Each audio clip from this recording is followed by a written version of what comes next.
अभी एक अंतर्राष्ट्रीय सम्मेलन बुलाया गया, तमाम देशों के प्रतिनिधि आए, हिंदुस्तान से हमारे माननीय प्रधानमंत्री जी को बुलाया गया। उनसे मुलाकात हुई, प्रशिक्षण के ऊपर बात हुई। उनसे मुलाकात हुई, प्रशिक्षण के ऊपर बात हुई।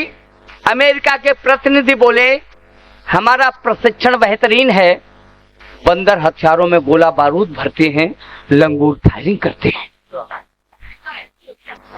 बंदर हथियारों में गोला बारूद भरते हैं, लंगूर फायरिंग करते हैं। चाइना के प्रतिनिधि बोले हमारा प्रशिक्षण आपसे भी बेहतरीन है, जानवरों को वो ट्रेनिंग दी जाती है कि लोमड़ी हवाई जहाज चलाती है। जानवरों को वो ट्रेनिंग दी जाती है कि लोमड़ी हवाई जहाज चलाती है।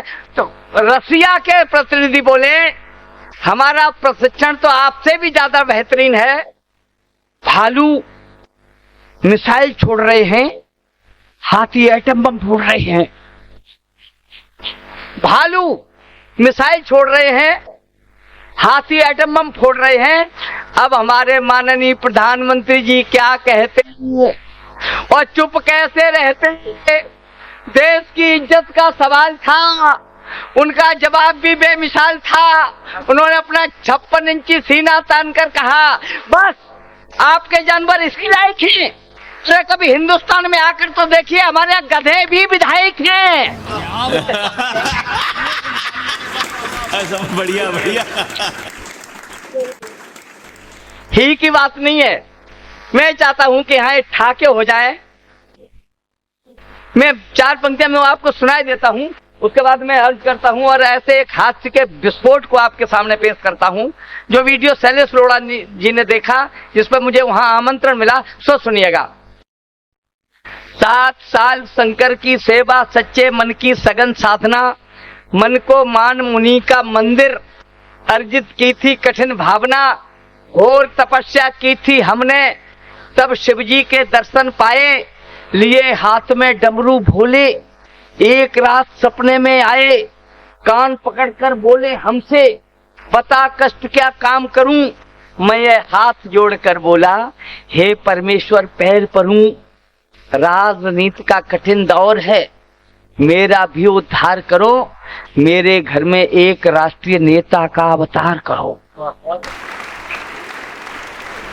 मेरे घर में एक राष्ट्रीय नेता का अवतार करो। शंकर बोले चाहे जितना धन दौलत व्यापार मांग ले, इंजीनियर जिलाधिकारी चाहे कमिश्नर 4 मांग ले, नामुमकिन है मांग तुम्हारी बेपर्दा औकात करो। चाहे कुछ भी ले लो लेकिन नेता की मत बात करो। चाहे कुछ भी ले लो लेकिन नेता की मत बात करो।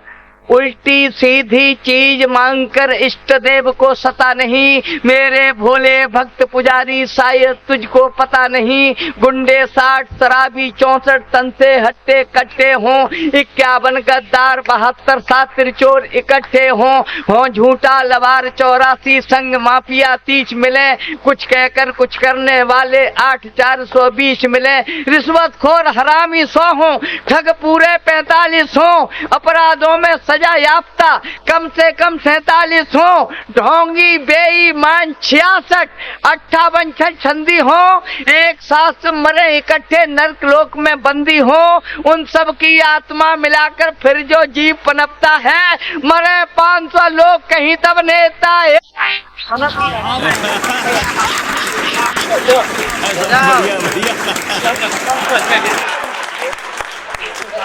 अभी क्या पूरा हो गया क्या? मरे 500 लोग कहीं तब नेता एक जन्मता है। कभी कभी यह होता करने से संयोग नहीं, कोई नेता पैदा कर दूं मेरे बस का रोग नहीं। आइए मैं इन पंक्तियों के साथ बाबूलाल डींगिया जी को बुलाना चाहता हूं। कविता सुनिए तूने अभी इनकी क्या? डींगिया जी की आप कविताएं सुने कि नए लड़के सामने अखरोट खाते हैं, तब जवानी के बड़े दिन याद आते हैं। नए लड़के सामने अखरोट खाते हैं, तब जवानी के बड़े दिन याद आते हैं। हो गए बूढ़े मसूड़े ही बचे मुंह में, पिलपिले अमरूद ही अब तो स्वाते हैं। आइए बाबूला ठीक है जी को आवाज दीजिए, वो जी भर के हंसाएं खिलखिलाएं। बाबूला ठीक है और आ जाओ, आगे खाली है, आगे आ जाओ, आगे खाली है, सब खाली पड़ी है, आगे आ जाओ भाई साहब, देख तो हमारा भी मन करेगा। अब बुढ़ापे पे क्या मन करेगा? मन मतलब माने नहीं चले सर उसके संग, और सरोत बेचारी क्या करे जब अंकुश नहीं है संग। लीजिए साहब, मैं बिल्कुल शांत बैठा था, भाई विनोद राजयोगी जी ने मुझे उठाया, मैं भगवान से प्रार्थना कर रहा हूं, मैं बिल्कुल शांत बैठा था, जिसने मुझको उठाया उसको तू उठा। मेरे एक भाई साहब कह रहे थे, कवियों की क्या कह रहे थे सर, वो औरतों के बारे में कह रहे थे, ये देखो ना, आप कह रहे थे, हाँ ये कह रहे थे, ये घरवारी के चक्कर में कंचन का या की सूख गई और तादनते या की घरवारी आई, किस्मत या की फूट गई सवरी। बाबा तो ना कह रहे हो सब किस्मत मेरी फूट रही है, हम कवियों की कह रहा है। लीजिए साहब, मैं सबसे छोटा नोट हूं 10 का, जिसका कोई नहीं देखता है। दुकानदार के यहाँ जाओ, तुरंत दिया पेटी में डालेगा। इधर 20 का नोट है साहब, थोड़ा लाल कलर का, जिसको भी दुकानदार नहीं देखता है भाई साहब। और इधर अरे 500 का नोट है जाए, दुकानदार उल्टे को पलटे को देखे को, अरे नोट कहाँ गया यहाँ रखो? नहीं कौन सा है 500 का? अनिल जी कहाँ ले गए अरे नोट को? अच्छा जी, लीजिए साहब, मैं आज का कभी हूँ, आज की बात करूंगा, आज के अलावा दूसरी बात नहीं करूंगा। नहीं वो अब बैठी समझ में, वो ठीक है जी, वो 500 का नोट लीगल टेंडर नहीं रहा।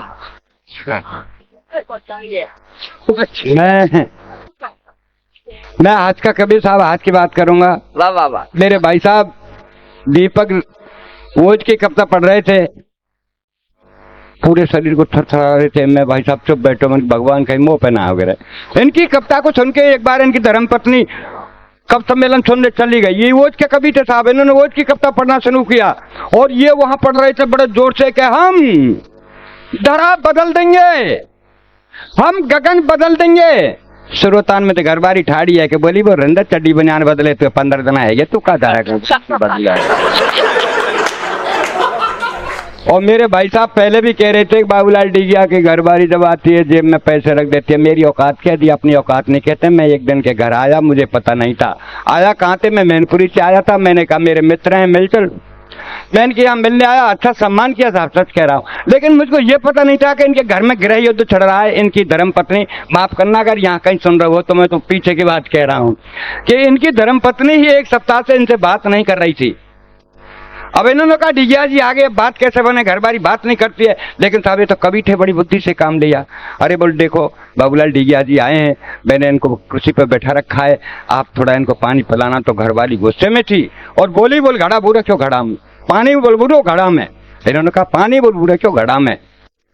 कवि थे, बुद्धि से काम लिया। बोल घड़ा कहाँ है? घरवाली बोली रसोईया में। अरे बोल रसोईया कहाँ है के घर में? बोल घर कहाँ है के गांव में? बोल गांव कहाँ है के पंचायत में?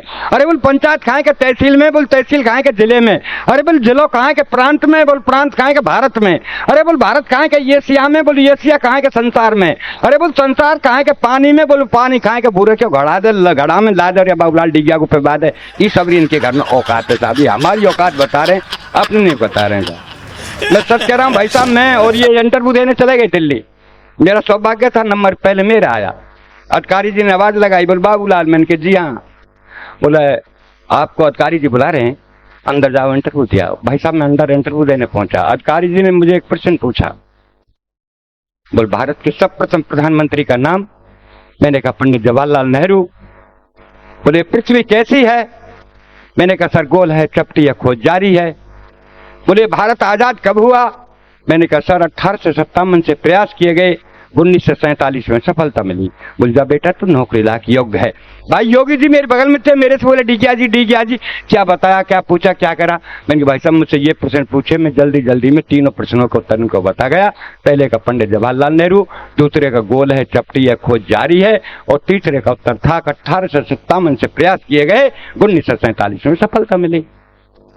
आवाज लगी कि विनोद राज योगी। बोल जी हाँ। बोल अंदर आओ, इंटरव्यू दे आओ। भाई साहब अंदर गए। इसकी क्यों बुद्धि खराब थी, इंटरव्यू नौकरी की चिंता थी, इसको ये पता नहीं थी कि अधिकारी ने तुम्हारा प्रश्न ही बदल दिए। इनसे पूछा, बोला आपका क्या नाम है? ये बोले पंडित जवाहरलाल नेहरू। अरे बोल तेरी बुद्धि कैसी है? बोल गोल है, चपटी है, खोज जारी है।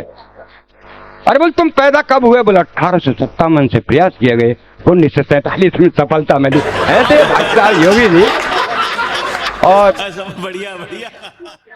अच्छा ये तो बताओ, इस उम्र में इंटरव्यू था काय का?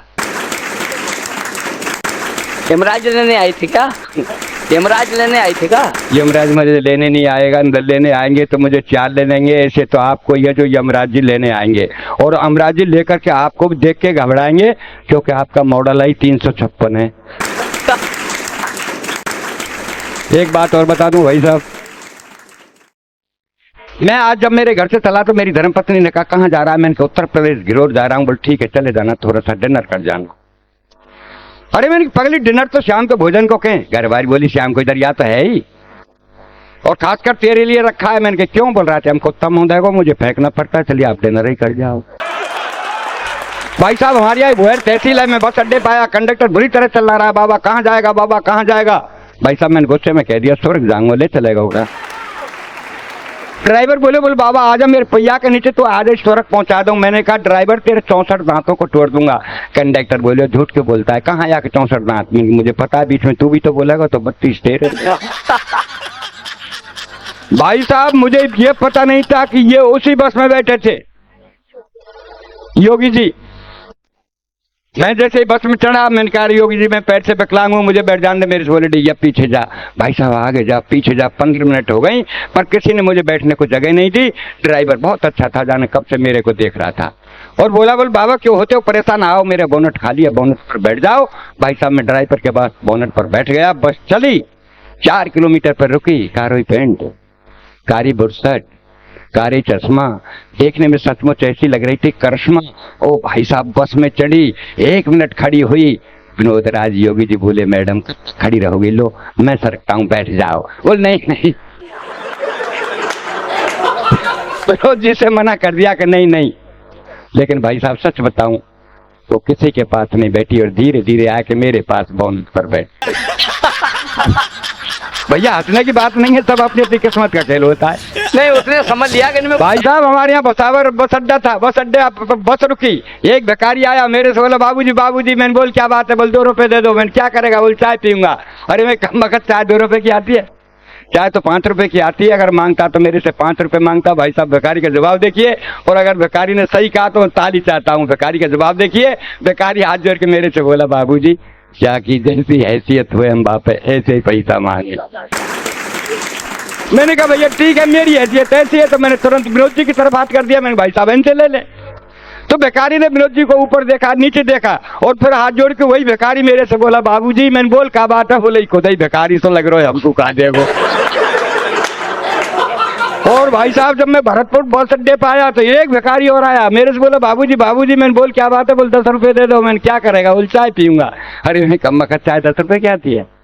चाय तो 5 रुपए की आती है। अगर मांगता तो मेरे से 5 रुपए मांगता। भाई साहब भिखारी का जवाब देखिए, भिखारी हाथ जोड़ के मेरे से बोला बाबूजी 5 रुपए की मैं पीऊंगा, 5 रुपए में प्रेम का तो पिएगी। अरे मैंने कहा तू भिखारी होकर के प्रेम का रखता है? बोले बाई के चक्कर में भिखारी बने हो ना, तेरी तरह मैं महलन में रह रहा हूं पहले। और भाई साहब जब ठीक मैं आपके यहाँ गिरोर में आया तो एक बच्चा दौड़ता हुआ आया और मेरे से बोला अंकल। मैंने कहा हाँ बेटा। बोल पीछे से 2 आंटी आवाज लगा रही हैं। भाई साहब सचमुच मैंने पीछे मुड़ के देखा तो 2 औरतें दौड़ी आ रही। मैं खड़ा हो गया और आकर के मेरे से बोली बोल बाबा। मैंने कहा हाँ बेटा। बोल तेरे फोटो दे जा। अब आप भाई साहब सोचो विनोद जी इस उम्र में कोई फोटो मांगे कि बाबा तेरा फोटो दे जा। मैंने कहा भाई आप मेरा फोटो ले जाकर क्या करेंगे? बोल बाबा रात को हमारे बच्चे बहुत रोते हैं, उन बच्चों को तेरे फोटो दिखाएंगे। बोल बेटा रो मतो नहीं हुआ। भाई साहब जब ठीक मैं आपके इस मार्केट में आया तो मुझे एक डॉक्टर ने बुलाया और बोला बोल बाबा कहाँ जा रहे हो? कहाँ के रहने वाले हो? मैंने कि राजस्थान का। कहाँ जा रहे हो? मैंने कहा कॉलेज है विनोद राज योगी जी की, वहाँ एक कवि सम्मेलन है, उस कवि सम्मेलन में जा रहा हूँ। तो बोला आप कभी हो? मैंने कहा जी हाँ। बोला आप काहे के कभी? आप तो बीमार हैं। अरे मैं डॉक्टर साहब मैं बीमार नहीं हूँ। बोल मेरा विश्वास कर, मैं डॉक्टर हूँ, आप बीमार हैं, आप में खून नहीं है, आप खून चेक करा लो। मैं डॉक्टर साहब जब खून ही ना है तो चेक क्या कराऊं? अच्छा बोल ब्लड प्रेशर चेक करा लो। मैं डॉक्टर साहब जब ब्लड ही नहीं है तो प्रेशर कहाँ से होगा? और मैं डॉक्टर साहब ब्लड प्रेशर के बारे में मैं खूब जानता हूँ। जब मैं हाई स्कूल में पढ़ता था तो मेरा ब्लड हाई था और एंटर किया तो मध्यम रह गया। और मैं डॉक्टर साहब ज्यादा ना थे घरवारी घर में आइए वादा ना तो लो ही लो चल रहा है। फिर भी साहब डॉक्टर साहब ने सिरंज उठाई, मेरे लगाई।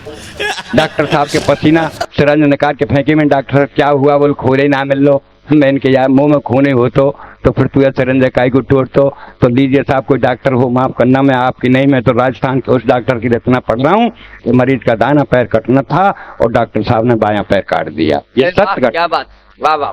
दाना पैर कटना था, ऐसे में अस्पताल की घटना है और मरीज का डॉक्टर साहब ने बायां पैर काट दिया। तब 4 पंक्ति देता हूँ, अच्छी लगे तो आशीर्वाद देना और पसंद नहीं आए तो इनसे ही कहना भैया तुम कौन बुलायो, कहाँ से आयो। तो एक मरीज की अंतिम चल रही थी घड़ी, एक मरीज की अंतिम चल रही थी घड़ी और डॉक्टरों की भीड़ घेरे खड़ी। तो डॉक्टर साहब मरीज से बोले भैया तेरी अंतिम इच्छा वो तो बता जा। मरीज बोला डॉक्टर साहब मेरी अंतिम यही इच्छा कि मेरी जगह तू मर जा। मरीज बोला वो डॉक्टर साहब मेरी अंतिम यही इच्छा कि मेरी जगह तू मर जा। तो डॉक्टर साहब हो गए नाराज। मरीज बोला हजूर आप क्यों होते नाराज, मेरी विनती पे दीजिए ध्यान, आप तो इस कलयुग के साक्षात भगवान। डॉक्टर बोला कैसे?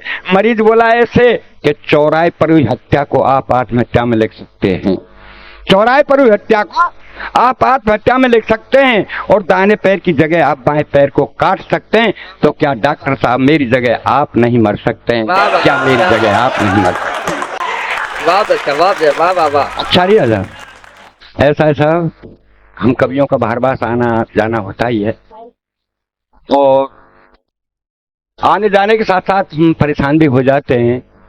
तो ऐसा हुआ भाई साहब 31 तारीख तक लगातार कप सम्मेलन रहने के बाद 1 तारीख को घर आए और मास्टर ने घर बैठी इनका इंतजार कर रही थी, केस सुखा रही थी और वो कह रही थी कि जी अब बेकरार है, मौसम की बाहर है, आजा मेरे बाल में तेरा इंतजार है। तो ये इंतजार है ना इनका, उस इंतजार की घड़ी में मुझे खड़ा किया है।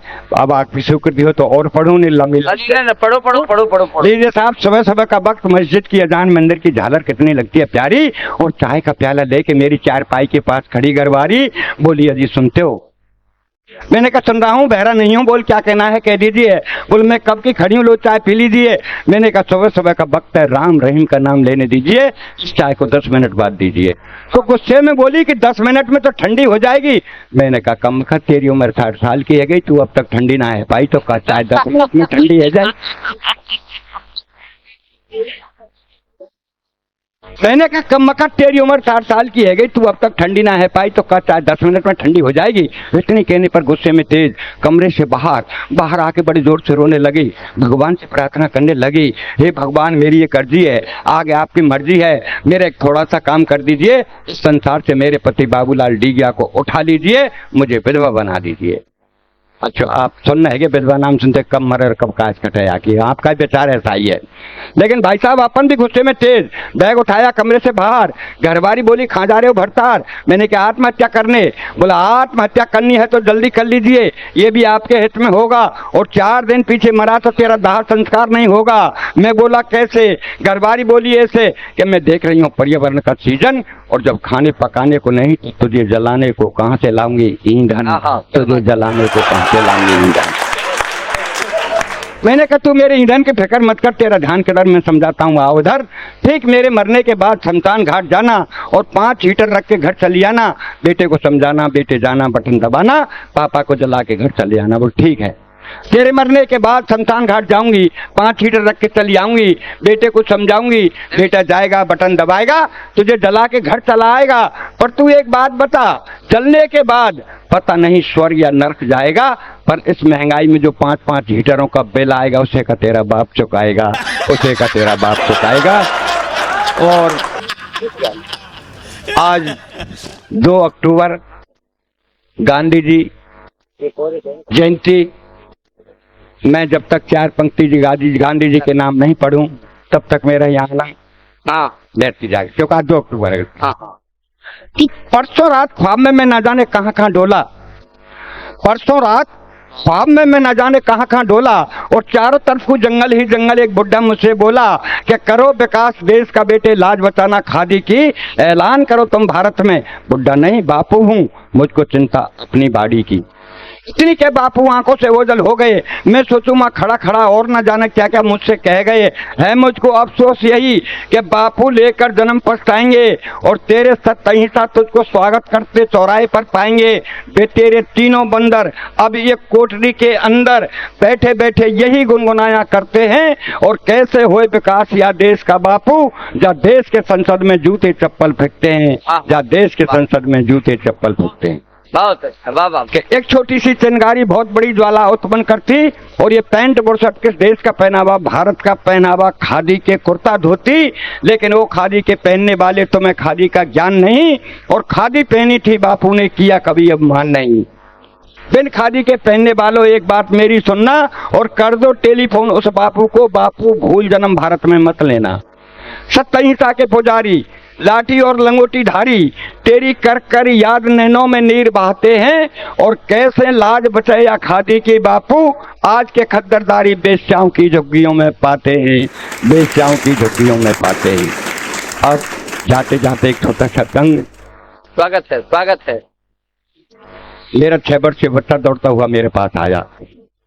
मेरा 6 वर्षीय बच्चा दौड़ता हुआ मेरे पास आया और बोला, बोल पापा पापा गजब हो रहा है, अपनी कॉलोनी में जलने वाला रावण अब की बार नहीं जल रहा है। मैंने कहा नहीं बेटे, रावण जलेगा, ऐलान हो चुका है, पर वो ऐसे बेटे नहीं राम के बाण से चलेगा। बोल पापा सचमान रामचंद्र जी खूब चला रहे हैं बाण, फिर भी नहीं जलने श्रीमान। तो बच्चे को लेकर साथ में रामलीला मैदान में आया, देखकर दृश्य में भी चकराया। राम चला रहे थे बाण, रावण के चेहरे पर मुस्कान, उनके मुख से एक ही आवाज, मैं नहीं जलूंगा आज। तब एक सज्जन भीड़ में से दहाड़ता हुआ रावण को पुकारता हुआ बोला, रावण तू नहीं जलेगा तो कि तेरा बाप जलेगा, तेरे बदन में लगे पटाखों से हम लोगों को मजा आएगा। रावण घुर्राया, 10 शीशों को उसकी तरफ घुमाया और बोला, बोल मूर्ख तू कहां से आ रहा है, मुझे हर साल जलता देखता है, फिर भी तेरा पेट नहीं भरता है, और अगर तुझे जलना ही देखना है तेरे देश भारत में देख ले, पूरा संप्रदाय की आग में जल रहा है, जलना ही देखना चाहता है। तब सिद्धियों का लेकर सारा में ऊपर तक चढ़ा और धीरे से रावण के कान में कहा कि भैया रावण जल जाओ, जनता परेशान है, दिल मत दुखाओ। रावण बोला, मुझे बेवकूफ मत बनाओ, आप अपने घर जाओ। मैं बोला क्यों? रावण बोला, यूं का अध्यापक परीक्षार्थी परीक्षाओं के समय में, रोडवेज वाले शादियों के दिनों में, सूरज हमेशा सर्दियों में, बिजली वाले गर्मियों में, ये वक्त आने पर नहीं मानते, ये एक एक साल में 4-4 बार करते हैं, इसलिए दशहरे का दिन आज हम भी हड़ताल करते हैं।